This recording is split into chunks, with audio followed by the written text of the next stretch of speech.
Hello everyone, welcome to let's improve finance YouTube channel. আমাদের আজকের এই ভিডিওতে আমরা খুবই একটি ইম্পর্টেন্ট বিষয় নিয়ে আলোচনা করব। দেখো, যখনই আমরা ইনভেস্টমেন্ট করি তখন সেখান থেকে আমাদের আর্নিং তো হচ্ছে। এবার আমাদের আর্নিংয়ের সঙ্গে সঙ্গে একটা জিনিস কিন্তু সবসময় জড়িত, সেটা কি? সেটা হলো ইনকাম ট্যাক্স। যে আমাদের যতখানি ইনকাম হচ্ছে বা আমাদের ইনভেস্টমেন্ট থেকে যে প্রফিটগুলো হচ্ছে সেখানে আমরা ট্যাক্স কিভাবে দেব। এবার যদি ট্যাক্স আমাদের দিতে হয়, যেটা কিনা আমাদের অবশ্যই দিতে হবে, তাহলে সেই সম্পর্কে জানার জন্য আমাদের জানতে হবে যে ট্যাক্স কী করে ক্যালকুলেট করতে হয়।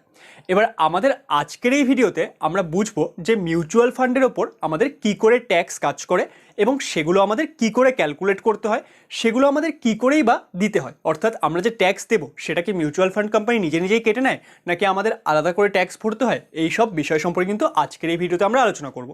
তাহলে আমাদের আজকের এই ভিডিওটির ইম্পর্টেন্স তোমরা বুঝতেই পারছো, তাহলে এটাই কিন্তু অবশ্যই মন দিয়ে শেষ পর্যন্ত দেখবে।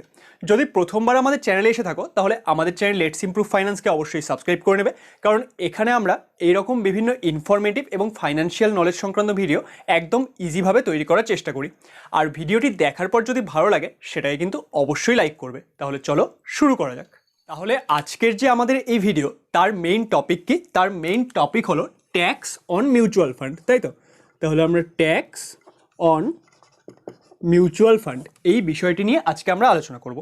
এবার দেখো, এই যে ট্যাক্স অন মিউচুয়াল ফান্ড, সেটা যদি আমাদের বুঝতে হয়, শুরুতেই আমাদের বুঝতে হবে যে আমাদের যে মিউচুয়াল ফান্ডগুলো সেগুলো ন্যাচারালি কত রকমের হয়। সেগুলো ন্যাচারালি দু রকমের হয়, তাই তো? মানে আরও অনেক রকমের টাইপ আছে, কিন্তু বেসিক্যালি এটা দু রকমের হয়। কি কি? এক হলো আমাদের ইকুইটি মিউচুয়াল ফান্ড, আরেকটি কি? আরেকটি হলো আমাদের ডেট মিউচুয়াল ফান্ড। তাহলে আমাদের যে মিউচুয়াল ফান্ড সেটা দু রকমের হয়, একটা হচ্ছে ইকুইটি মিউচুয়াল ফান্ড, আরেকটি হলো আমাদের ডেট মিউচুয়াল ফান্ড। এবার এই যে ইকুইটি মিউচুয়াল ফান্ড, সেই বিষয়টি কি? আমরা জানি যে সকল মিউচুয়াল ফান্ড আমাদের টাকা নিয়ে স্টক মার্কেটে ইনভেস্ট করে তাদের আমরা কি বলি? তাদের আমরা বলি ইকুইটি মিউচুয়াল ফান্ড। এগুলো সব আমরা কোথায় শিখেছিলাম? এগুলো সব আমরা আমাদের যে বেসিক্স অফ মিউচুয়াল ফান্ড ভিডিওটি ছিল সেখানে একদম ডিটেলে শিখেছি, তাই তো? তাহলে আমাদের যে সকল মিউচুয়াল ফান্ড আমাদের টাকা নিয়ে স্টক মার্কেটে ইনভেস্ট করছে সেগুলোকে আমরা বলি ইকুইটি মিউচুয়াল ফান্ড। আর তাহলে ডেট মিউচুয়াল ফান্ড কোনগুলো?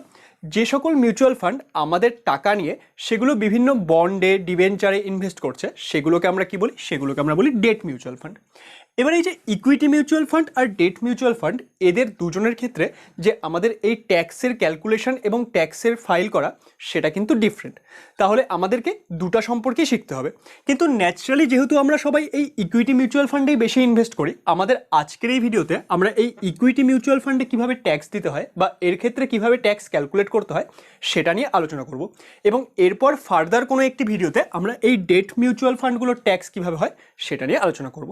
তাহলে আজকে আমরা কি শিখবো? আজকে আমরা শিখবো হচ্ছে এই ইকুইটি মিউচুয়াল ফান্ড, অর্থাৎ যে সকল মিউচুয়াল ফান্ড স্টক মার্কেটে ইনভেস্ট করছে তাদের ক্ষেত্রে আমাদের এই ট্যাক্সের হিসাব কীরকম হয়। তাহলে এবার দেখো, এবার এই যে ট্যাক্স আমরা দিচ্ছি সেটা আমরা কিভাবে পে করব। আমরা যখনই কোনো ইনভেস্টমেন্ট করি সেখানে আমাদের যে প্রফিট হয় সেটাকে আমরা এই যে ট্যাক্সের ভাষায় কি বলি? সেটাকে আমরা বলি হচ্ছে ক্যাপিটাল গেন। ওকে, অর্থাৎ আমাদের যে প্রফিট হচ্ছে, প্রফিট মানে কি? আমরা কিছু একটা টাকা সেখানে ইনভেস্ট করেছিলাম, তার উপর আমাদের কিছু একটা বেশি টাকা আসছে, তাহলে আমরা যেই টাকাটা ইনভেস্ট করি সেটাকে আমরা কি বলি? সেটাকে আমরা বলি ক্যাপিটাল। এবং আমাদের টাকা যেহেতু বেড়ে যাচ্ছে তাই জন্য এটাকে আমরা কি বলছি? এটাকে আমরা বলছি ক্যাপিটাল গেইন। ওকে, তাহলে আমাদের যে ক্যাপিটাল গেন হচ্ছে তার উপরেই কিন্তু আমাদের বেসিক্যালি কি করতে হয়? আমাদের এই যে ট্যাক্স সেটা পে করতে হয়। অর্থাৎ সাপোজ কীরকম, যে কোনো একটি মিউচুয়াল ফান্ডে আমরা ধরে নাও 10,000 টাকা ইনভেস্ট করলাম। ওকে, এবার কোনো একটি মিউচুয়াল ফান্ডে আমরা 10,000 টাকা ইনভেস্ট করেছিলাম এবং সেটা সাপোজ বেড়ে গিয়ে হয়ে গেছে 12,000 টাকা। ওকে, তাহলে এই ক্ষেত্রে আমাদের টোটাল ইনভেস্টমেন্ট কত? টোটাল ইনভেস্টমেন্ট হলো 10,000 টাকা এবং আমাদের যে বেড়ে কত হয়ে গেছে সেটা হয়ে গেছে 12,000 টাকা। তাহলে এবার কি আমাদের এই 12,000 টাকার উপরেই ট্যাক্স দিতে হবে? না, সেটা কিন্তু করতে হয় না। এখানে আমাদের কতখানি প্রফিট হয়েছে আমরা দেখতে পাচ্ছি, আমাদের টাকা বেড়েছে 2,000 টাকা, তাই তো? অর্থাৎ 2,000 টাকা আমাদের প্রফিট হয়েছে বা 2,000 টাকা আমাদের ক্যাপিটাল গেইন হয়েছে। তাহলে এই যে 2,000 টাকা তার উপরেই কিন্তু আমাদের এই ট্যাক্স দিতে হবে। কিন্তু এই বিষয়টি এতটাও সোজা নয়, এটা আরেকটু জটিল। মানে জটিল বলবো না, আমি তোমাদের এখন বললেই তোমরা বুঝে যাবে। তাহলে এই বিষয়টি কীরকম সেটা আমাদের আরও ভালো করে বুঝতে হবে। তাহলে এই যে 2,000 টাকা সেটা বেসিক্যালি আমাদের কি হলো? সেটা হলো আমাদের প্রফিট বা ক্যাপিটাল গেন, তাই তো? এবার এই যে ক্যাপিটাল গেন সেটা আবার দু রকমের হয় এবং তার উপর বেস করে তার যে ট্যাক্সের হিসাব সেটাও দু রকমের হয়। তাহলে এবার আমরা কি শিখবো, এবার আমরা শিখবো ক্যাপিটাল গেনের টাইপ সম্পর্কে, ঠিক আছে। তাহলে সাপোজ আমরা এখানে লিখে দিচ্ছি, আমরা কি লিখছি, capital gain, CG for capital gain. Okay, এবার এই যে ক্যাপিটাল গেন সেটা কত রকমের হয়, সেটা হয় হলো দু রকমের। কি কি, এখানে আমরা যদি ক্যাপিটাল গেনকে দুটো টাইপে ভাগ করতে চাই, ক্যাপিটাল গেন হয় হলো একটা হয় এলটিসিজি আরেকটি হয় এসটিসিজি। ওকে, যার মধ্যে সিজি মানে তো তোমরা বুঝতেই পারছো ক্যাপিটাল গেন। তাহলে এই এলটি আর এসটি এই বিষয়গুলো কি কি এগুলো আমাদের এবার বুঝতে হবে।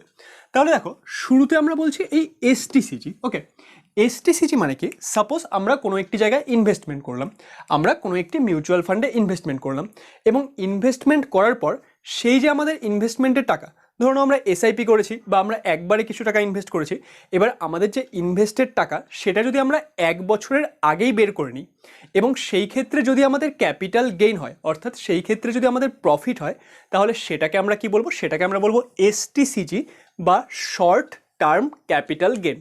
তার মানে কি, আমরা কোথাও একটি ইনভেস্টমেন্ট করি, সেটা যদি আমাদের 1 বছরের থেকে কম সময়ের জন্য সেটাকে আমরা ইনভেস্ট করি এবং সেই ক্ষেত্রে যদি আমাদের প্রফিট হয়, তাহলে সেই যে প্রফিটটি হচ্ছে সেটাকে আমরা কি বলবো, সেটাকে আমরা বলবো এসটিসিজি বা শর্ট টার্ম ক্যাপিটাল গেইন। তাহলে এই এলটিসিজি বিষয়টি কি হবে, আমরা ধরে নাও কোনো একটি জায়গায় কিছু একটা ইনভেস্টমেন্ট করলাম, এবার সেই ইনভেস্টমেন্টটিকে যদি আমরা 1 বছরের থেকে বেশি সময় ধরে ইনভেস্টেড অবস্থাতেই রেখে দিই এবং সেই ক্ষেত্রে যদি পরে গিয়ে আমাদের লাভ হয়, অর্থাৎ পরে গিয়ে যদি আমাদের ক্যাপিটাল গেইন হয় বা প্রফিট হয়, সেটাকে আমরা কি বলবো, সেটাকে আমরা বলবো লং টার্ম ক্যাপিটাল গেইন। তাহলে আমরা বেসিক্যালি এই দুটো বিষয়কে মনে রাখার জন্য এইভাবে লিখতে পারি কি, লং টার্ম ক্যাপিটাল গেইন মানে কি, ইট ইজ মোর দ্যান 1 ইয়ার, তাই তো, মোর দ্যান 1 ইয়ার যদি আমরা কোথাও ইনভেস্টমেন্ট করি, তাহলে সেই ক্ষেত্রে আমাদের যে ক্যাপিটাল গেইন হবে সেটাকে আমরা কি বলবো, সেটাকে আমরা বলবো এলটিসিজি বা লং টার্ম ক্যাপিটাল গেইন। একই রকমভাবে আমাদের যে এই এসটিসিজি, তাহলে সেটা কি হয়ে যাবে, সেটা হয়ে যাবে আমাদের লেস দ্যান 1 ইয়ার, তাই তো। অর্থাৎ 1 বছরের থেকে কম সময়ের জন্য যদি কোথাও আমরা ইনভেস্টমেন্ট করি এবং সেই ক্ষেত্রে যদি আমাদের ক্যাপিটাল গেইন হয়, তাহলে সেটাকে আমরা কি বলবো, সেটাকে আমরা বলবো শর্ট টার্ম ক্যাপিটাল গেইন বা এসটিসিজি। তাহলে এই বিষয়গুলি যদি আমরা বুঝে যাই, এবার আমরা এর ওপর ট্যাক্সের ক্যালকুলেশনটি বোঝার চেষ্টা করি। দেখো আমাদের যে এই এলটিসিজি এবং এসটিসিজি এদের মধ্যে কিন্তু ট্যাক্স দুভাবে আলাদা আলাদাভাবে কাজ করবে। তাহলে শুরুতে আমরা এসটিসিজির বিষয়টি বুঝি, অর্থাৎ আমরা 1 বছরের থেকে কম সময়ের জন্য ইনভেস্ট করেছি এবং সেখানে আমাদের লাভ হয়েছে। ওকে, তাহলে সাপোজ ধরো আমরা এই এক্সাম্পলটি নিয়ে চলছি যে আমরা 10,000 টাকা ইনভেস্ট করেছিলাম, কিন্তু সেটাকে আমরা 1 বছরের আগেই বিক্রি করে দিয়েছি এবং সেখানে আমাদের 2,000 টাকা লাভ হয়েছে। এবার এসটিসিজির ক্ষেত্রে ব্যাপারটি কি, যে আমরা যদি 1 বছরের কম সময়ে আমাদের ইনভেস্টমেন্টটিকে সেল করে দিই এবং সেখানে যদি আমাদের প্রফিট হয়, অর্থাৎ ক্যাপিটাল গেইন হয়, তাহলে সেই ক্যাপিটাল গেইনের ভ্যালু যা ইচ্ছা হোক না কেন, তার উপর আমাদের 15% ট্যাক্স দিতে হবে। ওকে, মানে আমাদের এই শর্ট টার্ম ক্যাপিটাল গেইন সেটা 10,000 টাকা হলে তার উপরেও 15% ট্যাক্স দিতে হবে, সেটা যদি আমাদের 1,000 টাকা হয় তার উপরেও 15% ট্যাক্স দিতে হবে, 10 লাখ টাকা হলে তার উপরেও আমাদের 15% ট্যাক্স দিতে হবে। তাহলে এটা হচ্ছে আমাদের শর্ট টার্ম ক্যাপিটাল গেইনের ট্যাক্সের নিয়ম। তাহলে আমরা কি করছি, আমাদের যদি শর্ট টার্ম ক্যাপিটাল গেইন হয়, সেই ক্ষেত্রে আমাদের যে শর্ট টার্ম ক্যাপিটাল গেইনের ভ্যালু তার উপর 15% ট্যাক্স দিতে হবে। সাপোজ আমাদের এই এক্সাম্পলটির ক্ষেত্রে আমাদের 2,000 টাকা ছিল, সাপোজ এটা যদি আমাদের কি হয়, এটা আমাদের যদি এসটিসিজি হয়, ওকে, তাহলে আমি এখানে মেনশন করে দিচ্ছি, এটা যদি আমাদের এসটিসিজি হয়, তাহলে 2,000 টাকার 15%, 2,000 টাকার 15% মানে কত, 2,000 টাকার 15% মানে হলো আমাদের 300 টাকা, তাই তো। তাহলে 300 টাকা আমাদের এখানে ট্যাক্স হিসেবে দিতে হবে। তাহলে এটা আমাদের কোথায় চলে যাচ্ছে, এটা আমাদের চলে যাচ্ছে ট্যাক্সে। কিন্তু সাপোজ যে আমাদের যে এই লং টার্ম ক্যাপিটাল গেইন, তাহলে সেখানে বিষয়টি কী হয়, দেখো লং টার্ম ক্যাপিটাল গেইনের ক্ষেত্রে আমরা কি করছি, আমাদের ইনভেস্টমেন্টকে 1 বছরের থেকে বেশি সময়ের জন্য রাখছি, তাই তো। এবার এই লং টার্ম ক্যাপিটাল গেইনের ক্ষেত্রে তাহলে আমাদের ট্যাক্স কত, সাপোজ আমাদের যদি লং টার্ম ক্যাপিটাল গেইন সেটা যদি আমাদের 1 লাখ টাকার থেকে কম হয়, ওকে, 1 লাখ টাকার থেকে লেস হয়, তাহলে আমাদের ট্যাক্স কত, তাহলে আমাদের ট্যাক্স হলো 0%, অর্থাৎ আমাদের কোনো রকম ট্যাক্স দিতে হবে না। অর্থাৎ বিষয়টি কি বলতে চাচ্ছি, ধরো নাও আমি কোথাও ইনভেস্ট করলাম এবং সেখানে ইনভেস্ট করার পর সেটাকে আমি 1 বছরের থেকে বেশি সময়ের জন্য রেখেছি এবং সেই ক্ষেত্রে আমাদের যে ক্যাপিটাল গেইন হলো সেটা 1 লাখ টাকার থেকে কম, তাহলে 1 লাখ টাকার থেকে কম হলে সেই ক্ষেত্রে আমাদের কোনো রকম ট্যাক্স দিতে হবে না। কিন্তু যদি 1 লাখ টাকার থেকে বেশি হয়, তাহলে আমরা কি বলছি, মোর দ্যান 1 লাখ, তাহলে সেই ক্ষেত্রে আমাদের ট্যাক্স কত দিতে হবে, সেই ক্ষেত্রে আমাদের ট্যাক্স দিতে হবে 10%, সেটাও কি আমাদের 1 লাখ টাকার থেকে বেশি যে অ্যামাউন্টটি হবে তার উপর। মানে আমি বিষয়টি এক্সাম্পলের সাহায্যে বোঝাচ্ছি। সাপোজ তাহলে এই বিষয়টি যদি হয়, যদি ধরুন আমরা কোথাও 10,000 টাকা ইনভেস্ট করেছি এবং সেই ক্ষেত্রে আমাদের 2000 টাকা লাভ হয়েছে এবং এটা হচ্ছে আমাদের এলটিসিজি, তাহলে কি এই ক্ষেত্রে আমাদের কোনো রকম ট্যাক্স দিতে হয়? মানে এই বিষয়টি আমি এখানে যদি মেনশন করি এলটিসিজি, তাহলে এখানে আমাদের ট্যাক্স কত দিতে হবে? ট্যাক্স দিতে হবে 0। কারণ দেখো আমাদের যে লং টার্ম ক্যাপিটাল গেন সেটা কি হচ্ছে মাত্র 2000 টাকা, অর্থাৎ 1 লাখ টাকার থেকে কম, তাহলে সেই ক্ষেত্রে কিন্তু আমাদের ট্যাক্স দিতে হবে না। কিন্তু সাপোজ যে কোথাও ধরো আমাদের এই লং টার্ম ক্যাপিটাল গেন সেটা ধরো হয়েছে আমাদের 1,30,000 টাকা। ওকে, কোথাও আমরা ইনভেস্টমেন্ট করেছিলাম এবং সেখানে আমাদের যে লং টার্ম ক্যাপিটাল গেন হয়েছে সেটা হয়েছে 1,30,000 টাকা। এবং আমরা কি জানি 1 লাখ টাকার থেকে যদি বেশি হয় তাহলে সেই ক্ষেত্রে আমাদের 10% ট্যাক্স দিতে হবে। তাহলে এই ক্ষেত্রে কি আমরা 1,30,000 টাকার উপরই 10% ট্যাক্স দেবো? না, সেটা কিন্তু নয়। দেখো এর মধ্যে 1 লাখ তো আমাদের ট্যাক্স ফ্রি, তাহলে এখানে 1 লাখের থেকে বেশি কত আছে? সেটা আছে 30,000। তাহলে আমাদের 30,000-এর 10% মানে আমাদের 3,000 টাকা এখানে ট্যাক্স দিতে হবে।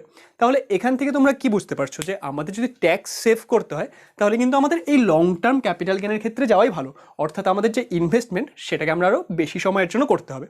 এবার এই দুটো বিষয়গুলো দেখো, আমরা যে মিউচুয়াল ফান্ডে ইনভেস্টমেন্ট করি সেটা কি আমরা ন্যাচারালি এসআইপি করি, আবার কেউ লাম্পসাম অ্যামাউন্টে ইনভেস্টমেন্ট করে, তাই তো?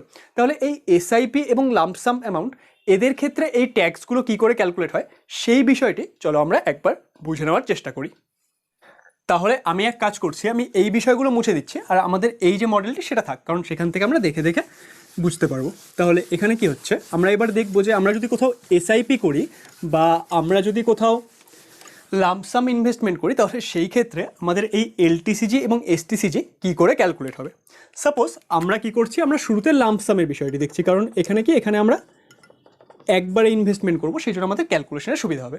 সাপোজ আমরা কোনো একটি জায়গায় আমরা ইনভেস্টমেন্ট করলাম, ধরো আমরা অগস্ট 2020-তে কোনো একটা জায়গায় আমরা ইনভেস্টমেন্ট করেছিলাম এবং সেই যে ইনভেস্টমেন্ট সেটাকে ধরে নাও আমরা কী করলাম, আমরা বাই করলাম। এখানে আমরা বাই করেছি মানে মিউচুয়াল ফান্ডে ইনভেস্টমেন্ট করেছি কবে? আগস্টের মানে 2020 সালের আগস্ট মাসে। এবার সেটাকে আমরা কী করলাম, সেটাকে ধরে নাও আমরা গিয়ে এপ্রিল 2021-এ গিয়ে সেল করে দিলাম। ওকে, অর্থাৎ এখানে আমাদের প্রফিট বুক করলাম। তাহলে দেখো এখানে আগস্ট 2020 থেকে এপ্রিল 2021 এখানে কি 1 বছর হয়েছে? 1 বছর হয়নি। তাহলে এই সময় যদি আমরা এখানে সেল করে দিই তাহলে এই ক্ষেত্রে আমাদের কি হবে? এই ক্ষেত্রে আমাদের হবে এসটিসিজি বা শর্ট টার্ম ক্যাপিটাল গেন। তাহলে এই ক্ষেত্রে আমাদের যে ট্যাক্স দিতে হবে সেটা কী হবে? আমাদের যা প্রফিট হবে তার উপর আমাদের 15% ট্যাক্স দিতে হবে। কিন্তু এই সেম বিষয়টি ধরে নাও এটাকে আমরা কী করলাম, এটাকে আমরা সেল করলাম গিয়ে হলো অক্টোবর 2021। তাহলে দেখো অক্টোবর 2021-এ গিয়ে যদি আমরা সেল করি তাহলে আগস্ট 2020-তে কিনেছিলাম এবং অক্টোবর 2021 সেটা কি 1 বছরের থেকে বেশি সময়। তাহলে এই ক্ষেত্রে যদি আমাদের প্রফিট হয় তাহলে সেই ক্ষেত্রে আমাদের কি দেখতে হবে? তাহলে সেই যে প্রফিট সেটা কি হবে? সেটা হয়ে যাবে আমাদের এলটিসিজি বা লং টার্ম ক্যাপিটাল গেন। এবার এটা যদি 1 লাখ টাকার থেকে বেশি হয় তাহলে আমরা 10% ট্যাক্স দিব এক্সট্রা অ্যামাউন্টের ওপর, আর যদি এক্ষেত্রে এটা আমাদের 1 লাখ টাকার থেকে কম হয় তাহলে সেই ক্ষেত্রে আমাদের কোনো রকম ট্যাক্স দিতে হবে না। তাহলে এই হলো আমাদের লাম্পসাম ইনভেস্টমেন্টের ক্ষেত্রে ট্যাক্সের হিসাব।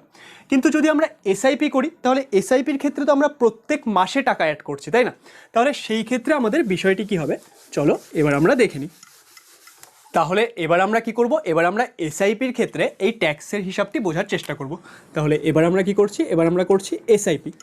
এবার এসআইপি স্টার্ট করার জন্য ধরুন আমরা আগের ডেটটি নিচ্ছি যে কেউ একজন অগাস্টের 2020 সালের আগস্ট মাসে এসআইপি স্টার্ট করলো। ওকে, এবার সে কি করছে? সে করছে ধরে নাও যে আমাদের যে এখন কি মাস চলছে, এখন আমাদের 2021 সালের নভেম্বর চলছে, তাই তো? তাহলে সাপোজ সে নভেম্বর 2021-এ এসে তার এই যে টোটাল ইনভেস্টমেন্ট ছিল সেটাকে বিক্রি করছে। তাহলে এই ক্ষেত্রে তার লং টার্ম ক্যাপিটাল গেইন হবে নাকি শর্ট টার্ম ক্যাপিটাল গেইন হবে? এবার তোমরা অনেকেই ভাবছো যে এই ক্ষেত্রে কি হবে? লং টার্ম ক্যাপিটাল গেইন হবে। কিন্তু এসআইপির ক্ষেত্রে কিন্তু হিসাবটি একটু অন্যরকম। এসআইপির ক্ষেত্রে কি হয়? আমরা প্রত্যেক মাসে একটা করে টাকা অ্যাড করতে থাকি, তাই তো? এবার যখনই আমরা নতুন টাকা অ্যাড করি সেটাই কিন্তু আমাদের একটি নতুন ইনভেস্টমেন্ট ভাবা হয়। মানে আমরা আগস্টে যে ইনভেস্টমেন্টটি করলাম সেপ্টেম্বরে আবার যখন আমরা টাকা দিব সেটাই কিন্তু আমাদের একটি নতুন ইনভেস্টমেন্ট হিসেবেই ট্রিট করা হবে। তাহলে আমাদের আগস্ট 2020-তে যেই আমরা ইনভেস্টমেন্টটি করেছিলাম সেটা আবার কোথায় এসে 1 বছর কমপ্লিট হবে? সেটা আমাদের 1 বছর কমপ্লিট হবে অগস্ট 2021-এ এসে, তাই তো? সিমিলারলি সেপ্টেম্বরে যেটা করব সেটা সেপ্টেম্বর 2021-এ এসে কমপ্লিট হবে, আর অক্টোবরে এসে যেটা করব সেটা আমাদের কোথায় গিয়ে কমপ্লিট হবে? অক্টোবর 2021 অবধি আমাদের 1 বছর কমপ্লিট হবে। তাহলে এই ক্ষেত্রে দেখো কেউ যদি আগস্ট 2020-তে তার ইনভেস্টমেন্ট স্টার্ট করে এবং নভেম্বর 2021-এ এসে বিক্রি করে তাহলে সেই ক্ষেত্রে তার যে প্রথম 3 মাস মাস আগস্ট, সেপ্টেম্বর, অক্টোবর, তার ক্ষেত্রে তো 1 বছর কমপ্লিট হচ্ছে, কিন্তু তার পরেরগুলোর কিন্তু এখনও 1 বছর কমপ্লিট হয়নি।